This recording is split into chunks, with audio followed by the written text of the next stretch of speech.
Buenos días amigos y amigas. Este es un espacio de la Universidad Javeriana que intenta comenzar a utilizar las redes sociales para difundir conocimiento. Este espacio se llama Webinar y lo que intentamos hacer es en un corto tiempo, en un corto periodo, tratar de despejar algunos temas de interés. En esta ocasión tengo el gusto de acompañarlos en este espacio virtual y la idea es ir intercambiando conocimiento. Primero quiero explicar un poco las reglas de mi exposición o de mi presentación. Voy a hacer una exposición más o menos de unos 15 a 20 minutos, eso me limita mucho en el tiempo, pero es un espacio un poco light para hablar de estos temas. Y después de ese espacio vamos a hacer unas preguntas, ¿sí? Por tanto, quiero que tengan presente que voy a estar utilizando algunas imágenes de apoyo que van a ir saliendo en el video y voy a estar también utilizando unas ideas de apoyo que tengo aquí en mi computador. Quiero que tengamos en cuenta unos temas de preámbulo. El primer tema de preámbulo es la teoría y la práctica. Cuando vamos a hablar de descolonización de la paz, hay unos temas teóricos un poco gruesos. Entonces las personas que no están relacionadas con ciertos autores, voy a tener que hacer un esfuerzo por tratar de explicar los temas de paz lo más sencillamente posibles. Sin embargo, otros colegas que pronto están siguiendo la transmisión, otras personas que están siguiendo la transmisión, que tienen conocimientos más avanzados, pues podrán también entender el diálogo y la manera como estoy tratando de explicar los temas. Entonces hay un tema teórico fuerte allí que voy a tratar de despejar y por cuestiones de tiempo la idea es que voy a tratar de hacer con unas visiones generales. No voy a poder profundizar lo mucho que yo quisiera en este tema por el tiempo y porque lo que quiero es también hacer una revisión un poco teórica de los lugares de enunciación que tenemos ahorita en los temas de paz, es decir, sur-norte, para que nosotros podamos entender de qué se trata, ¿no? Es más bien una revisión en estos temas para que puedan alimentar las reflexiones de muchos de los estudiantes de pregrado, posgrado, organizaciones gubernamentales, etcétera, de lo que está pasando hoy día en los estudios de paz, cuáles son esos teóricos que hoy están hablando de la descolonización, cuáles son esos teóricos que un poco ya los vemos como clásicos, etcétera, qué es lo que ha pasado en esa evolución del pensamiento en los estudios de paz. Eso tiene que ver, claro, que con las prácticas y con las comunidades, pero al final de pronto podemos irlo aterrizando. Lo que quiero es dar un marco, sobre todo conceptual, para poder amarrar esa reflexión. También quiero advertir que es una reflexión en proceso, ¿sí? Es decir, ahorita que comience a explicar un poco la evolución de los estudios de paz para que podamos entender de qué se trata, pues como es una reflexión en proceso, los mismos estudios de paz, porque son algo relativamente reciente, pues la idea es que todos aportemos, que todos los que están actualizándose en los temas y en los teóricos de paz puedan decir, bueno, yo puedo aportar y puedo mirar o puedo contradecir lo que se está haciendo. Es un espacio horizontal de aprendizaje. Con esos preámbulos, entonces quisiera comenzar mi exposición. Veamos un poco el tema de los estudios de paz recientemente. Nosotros podríamos rastrear etimológicamente la palabra paz en los griegos, en la Biblia y en otros contextos de la historia universal, en la humanidad. Pero la epistemología, crear conocimiento de paz realmente ha sido una tarea que nos ha ocupado más o menos los últimos 50 años. Es decir, después de la Segunda Guerra Mundial, las academias, las maestrías, etcétera, que han sido muy pocas en el contexto mundial, han comenzado a interesarse por mirar cómo se crea ese conocimiento para la paz. Entonces no es una epistemología realmente muy antigua, si se quiere, como creación de conocimiento. Puede ser que muchos estudios e investigaciones sí hayan realizado de pronto en retrospectiva una visión, unos estudios, vuelvo y lo digo, desde, digamos, tiempos mitológicos o desde diferentes sucesos históricos. Pero como tal, ha sido más bien en estos últimos 30 años donde los estudios de paz han tenido un crecimiento un poco más fuerte a nivel teórico. Europa y Estados Unidos pues han jugado un papel fundamental ahí. y han estado, digamos, como en el principal ojo de los académicos, sobre todo con ciertos autores como Galton, como Fisas, como Leerac, como diferentes autores que se han posicionado. Yo, por cuestiones de tiempo, quisiera decir que estos autores, que precisamente representan Europa, que representan Estados Unidos, y que también han tenido, obviamente, que analizar diferentes procesos de paz, diferentes propuestas en construcción de paz, pues sí están localizados en ciertos lugares de enunciación. Ahora, en el caso latinoamericano, también ha existido movimientos o ha existido escuelas o centros de investigación, como la Escuela de Estudios Peruanos de Paz y Conflicto, que más o menos nacen en los 70. Entonces, también aquí en Latinoamérica hemos creado conocimiento para la paz, pero se ha privilegiado por la academia, y eso hay que decirlo, el conocimiento de los estudios de paz reproducidos desde el norte. Entonces, ahí hay un tema importante para ir analizando. En esa evolución de las ideas más o menos desde en estos 50 o 30 años, en estos teóricos que se han posicionado como Galton, como Fisas, yo a veces a mis estudiantes les pongo un ejemplo, es como si nosotros ahorita en este campo de pensamiento tuviésemos vivos, por ejemplo, si hacemos una comparación con algunas otras ramas de conocimiento, es como si tuviésemos vivos a Platón, a Sócrates o a Aristóteles, porque todavía estamos en la era clásica de la evolución de un pensamiento, en este caso de la filosofía. Pasando a los estudios de paz, pues estos autores todavía están vivos, se están produciendo, entonces estamos en un momento crucial para producir conocimiento sobre la paz. Sin embargo, tenemos que caer en cuenta que la evolución ha sido poca, ¿sí? Si lo queremos ver así, ha sido poca porque precisamente estos clásicos, si lo queremos ver así, pues han estado ocupando la mayoría de investigaciones de estudiosos de diferentes ramas del conocimiento acerca de lo que es o no es la paz. En esa evolución de pensamiento también tenemos que ver que no muchas personas se han dedicado a producir conocimiento sobre la paz. Por tanto, no podemos comparar, por ejemplo, la evolución de la psicología, de la antropología y de otras ramas de conocimiento donde han tenido pues, un poco más de espacio histórico para producir conocimiento. Entonces, la idea es que pues, con todo lo que estamos viviendo, por lo menos ahorita en Colombia, podamos llamar a más personas a que comiencen a investigar y a crear conocimiento para la paz. Es algo fundamental para alimentar esta epistemología.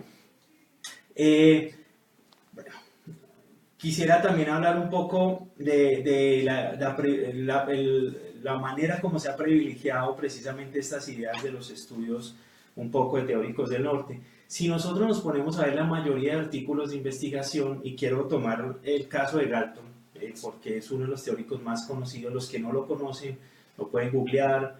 Galton es un gran teórico, le ha hecho un aporte a los estudios de paz grandísimo. Y sobre todo hay una teoría de él sobre la paz positiva y la paz negativa que se reproduce en la mayoría de escritos. Pareciese que este autor le ha hecho tanto bien como tanto mal a los estudios de paz, porque lo reproducimos constantemente, pero entonces ha creado una ecuación perfecta de lo que puede o no puede ser la paz, y eso ha generado unos marcos de análisis y de investigación en los temas de estudios de paz, donde a veces dejan a las nuevas personas que se están acercando a los estudios de paz un poco sin salida. Y es entonces, ¿qué hacemos? Si no utilizamos a Galton, ¿a quién utilizamos? Y es un poco, se ha creado también una cárcel allí de pensamiento sobre el tema de paz positiva y paz negativa. El tema es cómo superamos ese paradigma, si se quiere así. Ese es un reto grandísimo, reconociendo, como les digo, todos los aportes que ha tenido Galton en esta rama de conocimiento. Prácticamente uno podría decir que de pronto en la evolución del pensamiento de los estudios de paz podrían haber escuelas que defienden a ciertos autores o que desarrollan el pensamiento de ciertos autores. Por ahora, yo creería que estamos en un proceso donde yo creo que hemos llegado también a un estancamiento de poder desarrollar nuevas ideas sobre lo que es la paz. En Colombia, esta realidad no se escapa, la realidad de reproducir los temas de paz positiva y negativa. La mayoría de investigaciones que ustedes pueden buscar por Google o por centros de investigación o por academia, van a encontrar que están utilizando este autor, están utilizando estos sentidos de lo que es la paz positiva y negativa. Pasando un poco más a los últimos años, estoy hablando de los últimos casi 5 o 7 años, ha existido unos teóricos emergentes, por ejemplo, Richmond, Fontan, Donais, Dietrich y otros teóricos que han venido refrescando y de alguna manera cuestionando la manera como nosotros nos hemos acercado a los estudios de paz. Los teóricos que acabo de mencionar también hacen parte o están en su lugar de enunciación del norte. Entonces ahí hay un trabajo bien fuerte para los latinoamericanos, para el caso colombiano, de cómo refrescamos, cómo aportamos para el conocimiento de la paz. Un concepto muy importante en los estudios de paz ahorita, reciente, es la paz liberal. Richmond precisamente toma este concepto para hablar de cómo ha existido una evolución frente al tema de la paz hegemónica. Es esa paz que se hace desde arriba, es esa paz que se impone y esa paz que muchas veces los estados modernos, que muchas veces las organizaciones internacionales tratan de imponer un tipo de paz de acuerdo a sus criterios, de acuerdo a los discursos de paz estatales que se establece. Él está haciendo una crítica a ese tipo de paz y la propone como una paz liberal, porque hace parte un poco del modelo neoliberal y de mercancía que se quiere hacer a través precisamente de instrumentalizar la paz, sea la paz para una comunidad, sea la paz para una sociedad, etc. Victoria Fontan ya toca el tema precisamente de descolonizar la paz. Ahora, ella quiere hacer un rastreo de cómo funciona, un poco para develar cuáles son las estrategias de esa paz liberal, esa paz que es impositiva, esa paz que se intenta de reproducir. Y va a tocar 3 estrategias. Claro, estas estrategias también las está trabajando Fontan y las está trabajando Richmond. Y básicamente una de las primeras estrategias o de reproducción de ese conocimiento, de esa paz liberal, son las academias. La academia está privilegiando cierto conocimiento de paz. De esa manera se está formando un poco unos núcleos y una concepción de lo que es la paz desde concepciones un poco europeas, ¿sí? No será un privilegio o una disputa real o digamos horizontal de hablar de lo que es la paz al estilo latinoamericano, de lo que es la paz al estilo asiático, de lo que puede ser la paz al estilo europeo, etcétera. Creo que hay que hacer un poco esa discusión respetando los aportes, los avances de varios teóricos, pero es un poco reposicionar qué es lo que está pasando en los estudios de paz latinoamericanos, es rescatar ese conocimiento. Básicamente hay 2 temas en esas estrategias de la paz liberal. Una es que al privilegiar la academia, al privilegiar los temas del norte, hemos olvidado, por ejemplo, las metodologías ancestrales de resolución de conflictos. Hemos olvidado o no reconoce la academia el conocimiento, por ejemplo, de los movimientos de paz, de las pedagogías, etcétera, como algo válido. Y al final voy a mostrar un pequeño recuadro para hacer una síntesis rápida de todo lo que estoy proponiendo y con qué marcos teóricos podríamos estar haciendo esa reflexión. Y la otra es cómo ese estilo de paz, de formación, nosotros lo podemos, ahí hubo una imagen, pero esa la vamos a mostrar ahorita más adelante. Hay un tema de formación que tiene que ver con las personas que también se preparan para poder llegar a consolidar procesos de paz o misiones de paz. Entonces, ¿dónde se forman? ¿Por qué se están formando así? ¿Por qué el sur siempre es el caso de estudio? Sabemos que en ciertas partes obviamente se reproducen los conflictos armados, hay violencia, etcétera, pero siempre es como el norte mirando al sur y nosotros no hemos hecho la reflexión contraria o no hemos hecho tampoco el análisis de qué es lo que está pasando y cómo se construye la paz desde los territorios propiamente, sacando un saber que sea válido o que pueda discutir también académicamente y podamos introducirlo en ciertos sílabos o en ciertas carreras o en ciertos rasgos de conocimiento a nivel teórico. Las organizaciones internacionales también están reproduciendo este modelo de paz liberal al llegar a imponer precisamente a través de su misión, a través de sus prácticas, un estilo de paz sin reconocer las paces o la paz que puede haber en los territorios. Siempre va a haber un choque un poco de esa paz que viene de arriba, que viene alimentada por ciertos supuestos del norte, que viene alimentada por ciertos supuestos hegemónicos, y esa paz de las comunidades que viene un poco desde abajo, que viene realizándose ancestralmente, que viene realizándose un poco en lo cotidiano. Pueden existir unos choques. De hecho, Richmond va a hablar que en esos choques o en esos diálogos, que no son nada neutros, sino son disputas constantes entre, digamos, metodologías, entre agendas, etcétera, pues va a existir algo que llama la paz postliberal, y es cómo puede existir una paz híbrida entre esos dos modelos que se está desarrollando a nivel local. Eso habría que analizarlo. Yo todo lo que estoy diciendo acá es para que precisamente las personas que están interesadas en esto pues comiencen a investigar y a mirar cómo, en el caso colombiano, cómo está funcionando. Aquí hay todo un campo por analizar. También viene el tema del Estado como parte, digamos, o como cómplice de esa reproducción de la paz liberal. Yo creo que en el caso de Colombia hay que analizar si ha sido positivo o negativo, o qué pros y contras tiene que el Estado colombiano esté también trabajando desde ciertas aristas de la paz liberal. ¿Sí? Yo creería que en Colombia fue necesario que comenzáramos a hablar desde el estado de paz y que se hicieran procesos desde arriba, porque no lo habíamos hecho antes. Pero entonces, por eso, los matices o los aportes teóricos de estos autores nuevos o emergentes tendríamos que verlos en contexto. En ese contexto, nosotros podríamos decir o rebatir también estas teorías y mirar cómo se está haciendo realmente en el caso colombiano. Un ejemplo más y rápido que a veces también pone Victoria o que pone Donais, Victoria Fontan, que pone Donais acerca de cómo se tratan estos temas de colonización, si se quiere así, que pueden ser por seducción o por imposición de un tipo de paz. Es una comunidad que ha desarrollado una paz a su estilo, caso Tumaco, caso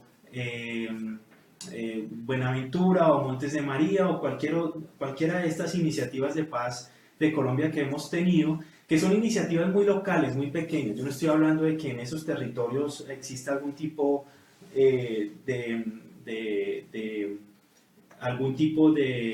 espera un momento, que aquí me están diciendo el nombre del autor que estoy mencionando. Bueno, Richmond, lo pueden buscar como Paz Liberal y les va a salir Richmond. Victoria Fontan, Descolonización de la Paz, y les va a salir. Donais, y digamos lo local y lo internacional, y les va a salir artículos sobre ellos. Qué bueno que vayamos haciendo esto. Al final vamos a hacer preguntas, solo estoy tratando de ganar tiempo para exponer un poco lo que está pasando. Vuelvo al ejemplo, hay una comunidad, Montes de María, Tumaco, que en lo local ha hecho pequeños aportes o iniciativas de paz. Llega un organismo internacional X con una posibilidad de financiamiento fuerte y les dice, les vamos a financiar su proyecto, pero tienen que utilizar esta metodología o la paz es tal o es aquello, cuando esta comunidad ya ha desarrollado sus propios procesos comunitarios de paz. Entonces ahí a veces hay unos choques y unas negociaciones que muchos organismos de cooperación y muchos organismos internacionales han tenido que ir a terreno y desaprender esas prácticas un poco de arriba hacia abajo y entrar en un diálogo con las comunidades. Pero si de pronto me está viendo, me va a ver algún líder comunitario, entenderá de qué le estoy hablando. Ahora, no se trata aquí de idealizar tampoco las comunidades, sino detrás de todos estos procesos hay seres humanos, hay intereses, hay juegos políticos, económicos, sociales de por medio. Entonces la idea es que lo podamos ver un poco desde esa perspectiva. En esas corrientes nuevas de los estudios de paz, nosotros hemos visto que estos autores nuevos han venido haciendo un diálogo con muchos proyectos de temas de descolonización de la paz. Voy a tratar de ir redondeando porque me queda poco tiempo, pero básicamente la concepción de los estudios de paz recientes han tomado o han hecho cruces, por ejemplo, con los estudios culturales, con los estudios subalternos, con los estudios de género y con cambios epistémicos que está cambiando o que está proponiendo las ciencias sociales en general. ¿sí?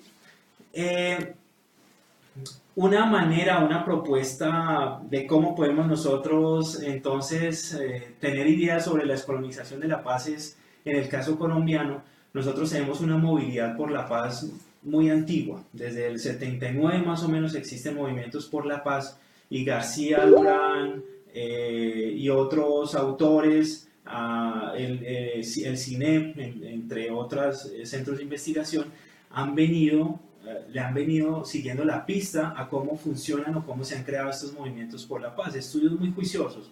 Inclusive esos estudios hacen ver que nosotros somos uno de los países con más movimientos por la paz del mundo, o que tenemos la semana más antigua de paz del mundo, que la celebramos en el mes de septiembre. Este año está cumpliendo 30 años. En esa medida hay un capítulo todavía por resolver, digámoslo así, y es, aunque hemos reconocido, hemos hecho unos estudios juiciosos que de pronto muchos de ustedes no sabían que existían, es que hay una base social, digámoslo así, de estos movimientos. No estamos haciendo un estudio de cuál ha sido o no hemos reconocido el conocimiento que tienen esos movimientos por la paz para crear estrategias o pedagogías en los territorios o al estilo de ellos o lo que ellos conciben como paz, para que puedan, por ejemplo, encajar en la academia, ¿sí? Por ejemplo, en una maestría de estudios de paz. ¿Cuál es el sílabus o cuál es el currículo de estudios de paz? ¿Cuáles son los teóricos que están enseñando? ¿Por qué no estamos reconociendo ese conocimiento como válido o esas metodologías ancestrales como válidas para poder reposicionar o cambiar un poco la epistemología de la paz? Y esto suena mucho a un proyecto que también viene realizando de Sousa, Buenaventura de Sousa, ¿sí? O Dussel, que ahorita lo vamos a ver en un momento. Entonces, aquí hay unos temas y unos cruces muy buenos donde yo estoy dejando abierto la posibilidad que los que me están escuchando sigan mirándose y haciéndose estas preguntas acerca de cómo se pueden combinar. Porque precisamente volviendo a lo que yo estaba hablando de la ecuación perfecta que nos presenta Galton entre lo positivo y lo negativo, que responde a una visión de mundo también positivista que nos han enseñado desde hace mucho tiempo, pues una manera de abrir otras fuentes de conocimiento es hacer diálogos con otros proyectos como los estudios subalternos que nacen en la India, por ejemplo, y que también tienen su versión en Latinoamérica, comenzaron a analizar cómo esa historia oficial que se estaba contando, esa historia de lo que era la India y cómo se gestaron sus procesos, estaba siendo contada por los ingleses, por las personas que lo colonizaron hace mucho tiempo. Entonces, los estudios subalternos se encargan de mirar cuál es esa historia no oficial, cuál es esa historia que no se cuenta, esa historia desde abajo, esa historia invisible que de pronto rescata las historias reales de lo que puede ser el tema de la historia en la India. Con los procesos sociales, etc. Nosotros tendríamos que hacer algo similar acá en Colombia, y es esa historia no oficial de la paz, de las comunidades, cómo la han contado, cómo reconocemos esa historia de los movimientos por la paz, ese conocimiento. Algo así sería un proyecto subalterno, de la paz subalterna, si se quiere así, reconociendo, obviamente, que el subalterno es alguien activo, es alguien que puede participar en procesos políticos y culturales y hace parte de agendas que pueden cambiar el curso de los temas, por ejemplo, de paz. Vamos a ver, en el caso ya latinoamericano, volviendo un poco, también creo que hay que ir reconociendo otros teóricos. Por ejemplo, está Eduardo Sandoval, que está en México, que es un gran colega, que ha estado trabajando el caso mexicano y sobre todo el indigenismo y la paz. Y es alguien que se puede encontrar y citar de cómo se ha estado trabajando este tema, que es algo muy importante. En Perú está Felipe Magrego, que ya falleció hace algunos años, pero que tiene desde los 70 un recorrido también de qué es lo que ha pasado en el desarrollo conceptual de la cultura de paz en la zona andina. Aquí en Colombia tenemos a Esperanza Hernández y todos sus estudios sobre la paz desde abajo con comunidades indígenas, campesinas y víctimas. Entonces hay unos desarrollos muy importantes allí que nos ayudarían a hacer un giro epistémico. quiero, para ir ya redondeando, porque se me acabó el tiempo prácticamente, quiero mostrarles una imagen que aquí nuestra técnica va a mostrar. Si ustedes ven, me gustaría hacer un pequeño resumen de todo lo que hemos hablado.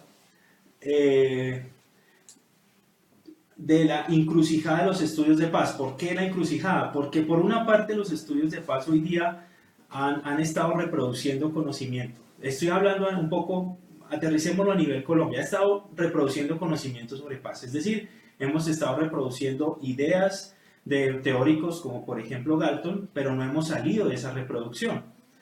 La encrucijada sería cómo producimos un nuevo conocimiento para la paz. Hay unas tensiones ahí.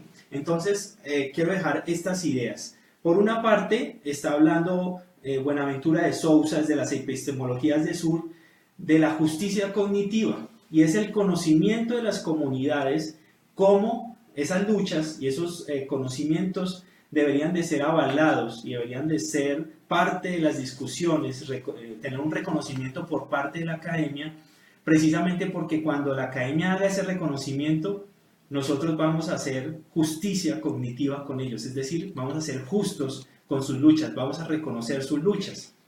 Ese es toda una apuesta y un desarrollo que yo estoy ahorita haciendo, pero no tengo todo el tiempo para explicarlo. Por el otro lado tenemos, por ejemplo, la violencia epistémica. La violencia epistémica, que la trata Spivak, que hace parte de todo el grupo de las personas que han desarrollado conceptos sobre estudios subalternos, y prácticamente dos ideas ahí fundamentales es que nosotros como teóricos o como agencias o como organismos internacionales, cuando estamos creando o acompañando procesos de paz, una es no adueñarse de ese conocimiento. Eso ya sería violencia epistémica, es que cogemos el conocimiento de las comunidades y nos adueñamos de ese conocimiento y hacemos bellos estudios y tesis, pero no reconocemos, no las reconocemos a ellas como autores. Dos, es no imponer el concepto de paz. Creo que la idea o lo que nos invita es a co-crear ese conocimiento de paz. Yo estoy haciendo aquí relaciones, no necesariamente es que estos autores estén tocando el tema de paz. Estoy haciendo una relación para refrescar la epistemología de los estudios de paz. Y terminaría por hablar de Dussel, que él está proponiendo un giro epistémico. Dussel, que es mexicano, él está tratando de reubicar el campo epistemológico de los estudios latinoamericanos en general y de la misma historia, y es como a través de ciertos procesos latinoamericanos nosotros, el sur, tenemos un montón de temas y de producción de conocimiento que aportar. En este caso, ese giro epistémico sería cómo proponemos un giro epistémico para los estudios de paz, donde reconozcamos todo lo que tenemos como Latinoamérica y todo lo que tenemos como Colombia. ¿Sí? Esas son ideas que yo estoy dejando ahí sueltas para las personas que de pronto están investigando todos estos temas. Unas ideas finales. ¿Sí? En mi caso, en lo que yo he ido avanzando, puedo darme cuenta que la paz es algo heterogéneo, ¿sí? Y eso es un aporte más mío, por los estudios, por las investigaciones, por estar en campo con las comunidades. Creería yo que la paz es algo heterogéneo, es algo múltiple, es decir, que no podemos hablar simplemente de un tipo de paz, sino de muchos tipos de paces, y en esa medida habría que reconocer los territorios como caldo de cultivo en ese tipo de paces, porque cada una corresponde a un contexto. Entonces yo le apostaría a ir desarrollando y mirar cómo sería una paz heterogénea. Y eso nos llevaría entonces a hablar de una paz al estilo Tumaco, de una paz al estilo Buenaventura, de una paz al estilo Magdalena Medio, es decir, cómo reconocemos esas paces que al ser heterogéneas están en proceso, ¿no? Desde los territorios, de las mismas comunidades. Yo no estoy hablando aquí de procesos, digamos, de negociación, que son muy importantes y aportan, obviamente, lo que ha pasado en Colombia en la mesa de negociación, los acuerdos, la implementación. Yo creo que es algo importante, pero aquí yo me estoy refiriendo más a procesos culturales, procesos que vienen de mucho más atrás y que hay que reconocerlos como parte o como aporte a la epistemología de la paz. Finalizando con unas ideas, yo diría que debemos recordar que este campo está en proceso, que solo llevamos más o menos unos 50 años produciendo conocimiento sistemático y un poco reflexivo de lo que es la paz y también los conflictos en general. Colombia y Latinoamérica tienen todo para adherirse a estos nuevos proyectos latinoamericanos también que se están llevando a cabo y hablar y mirar cómo nosotros podemos proponer un conocimiento de paz distinto o novedoso o al estilo de nosotros. Y eso solo va a ser posible cuando nosotros hagamos la conexión con estos proyectos latinoamericanos. Yo solo terminaría diciendo que no todo está dicho en el campo de los estudios de paz, que hay mucho por aportar. Aquí hay algunas preguntas. ¿Cómo se ve el proceso de paz desde la perspectiva de otros países?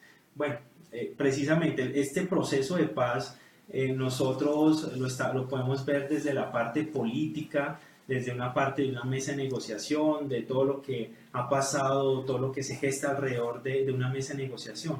Pero tenemos que aprender a separar un poco todos los otros campos, también comunitarios, sociales, culturales, que nosotros olvidamos por estar siguiendo los discursos de lo que dijo este o lo que dijo aquel, y no estamos reconociendo ese capital humano y social que existe desde hace mucho tiempo. ¿Cómo se ven los procesos en otros países? Pues habría que investigar realmente a fondo cómo lo están viendo. En esta semana, por ejemplo, en Ecuador, en la Flaxo, estaban haciendo una evaluación, lo pueden buscar, estaban haciendo en la Flaxo una evaluación, una conferencia sobre cómo ha impactado los diálogos o el acuerdo de La Habana, lo que se está gestando aquí en Colombia a la frontera y cómo está impactando a Ecuador. Realmente ver cómo otros países están viendo el proceso, pues deberíamos de hacer un diálogo con esos países para que nos dijeran cómo lo están viendo. Yo lo que creo es que estamos otra vez muy concentrados en el proceso político y no tenemos algo que mostrar como estos aportes comunitarios o culturales, que es un reto de cómo mostrar que nosotros también podemos importar, si se quiere así, hablándolo en términos un poco comerciales, que no me gusta para nada, pero cómo podemos importar o cómo podemos aportar más bien conocimiento de paz. ¿Qué tan actual y reflexivo está el tema de la violencia en la dramática? En su dramática realidad, en la vida humana. En la vida humana, ok.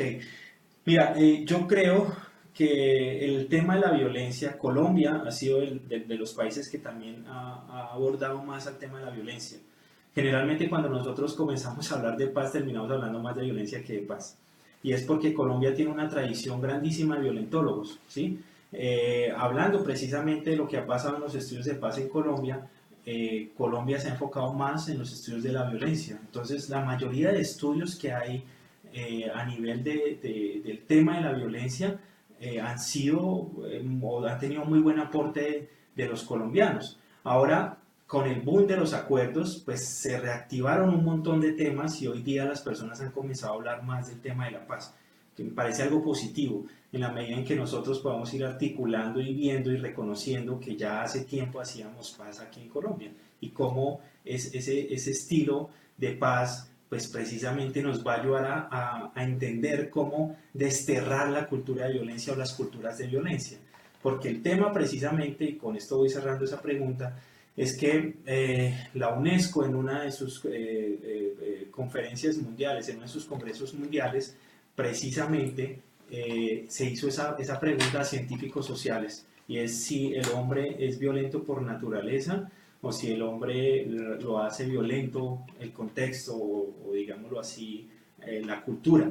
Ahí viene la frase emblemática de la UNESCO, que no es en la mente de los hombres, como es en la mente de los hombres donde nace la guerra, es en la mente de los hombres donde sembraremos la paz.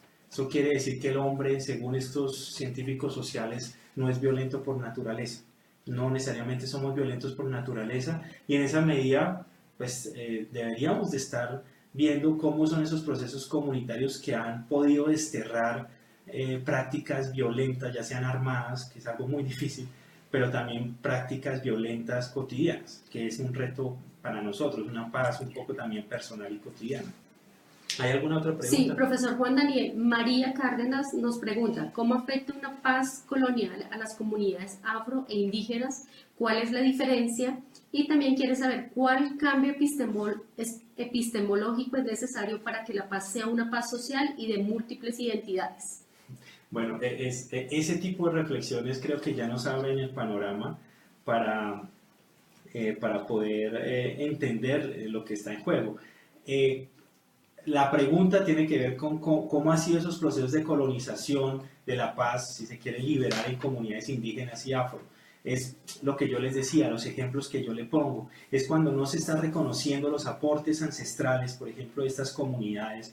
Las comunidades afro y las comunidades indígenas tienen una concepción, por ejemplo, de seguridad, la seguridad comunitaria. Esa seguridad comunitaria la estudió, por ejemplo, MacGregor en el Perú y se dio cuenta que la seguridad cultural es lo que le da el paso a la cultura de paz. Es decir, cuando la comunidad se propenda a sí misma unos lenguajes, unos mecanismos internos para asegurar su territorio, asegurar sus prácticas. No cualquiera puede ingresar a algún territorio afro o algún territorio indígena sin, digamos, permiso o sin generar unos procesos de acercamiento, porque hay toda una manera de funcionar, o la manera como ciertos consejos comunitarios resuelven sus conflictos que tienen que pasar por los consejos comunitarios. Es decir, ahí hay unas metodologías de temas de resolución de conflictos y de paz muy importantes, ¿sí? Y no las hemos reconocido, y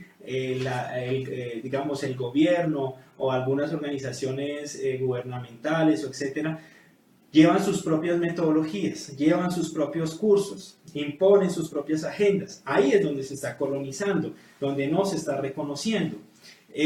Así como para tratar de responder esa pregunta un poco rápido, pero también si nos vamos a la otra parte de la pregunta, que tiene que ver cómo sería un cambio epistémico, es que precisamente cuando la academia y cuando nosotros hagamos socialmente y culturalmente el reconocimiento de las comunidades y de